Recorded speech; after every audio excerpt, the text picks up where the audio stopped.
anis, cannelle, clou de girofle, gingembre, muscade et cardamone. Sentez ces saveurs exotiques. Je ne vous emmène pas à l'autre bout du monde, mais à Guerdwiller. Les premiers pains d'épices sont sortis des fourneaux de Silbereis en 1806. 200 ans plus tard, la tradition perdure dans l'une des maisons les plus renommées, Lips, entreprise du patrimoine vivant.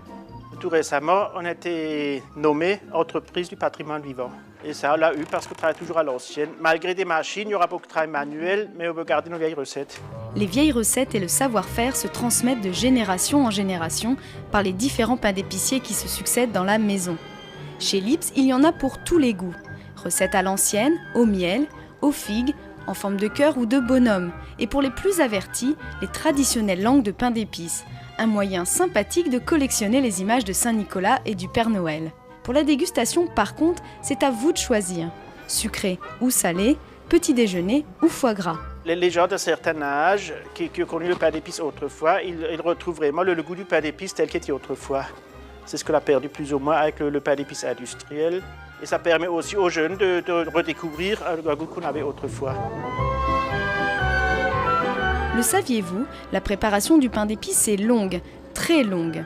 Tout commence avec la pâte mère, une sorte de matière première composée de farine, sucre, miel et un dosage d'épices particulier, dont seul le pain d'épicier a le secret. On travaille toujours avec la base d'une pâte mère qu'on a préparée plusieurs mois à l'avance parce qu'entre-temps, elle laisse reposer entre 3 et 6 mois. Et le fait que ce mélange a reposé, ça ramènera le goût, le moelleux, ça sert de conservateur naturel. On n'a pas besoin de mettre des produits chimiques, des conservateurs, mais ça se garde très longtemps une fois que c'est cuit. Pour réaliser un délicieux pain d'épices, on mélange 25% de pâte mère à une pâte fraîche de 3 à 7 jours. Il ne reste plus qu'à rouler, faire des formes et cuire 2 à 3 minutes à 280 degrés. Je vous laisse profiter de cette bonne odeur d'épices et de miel.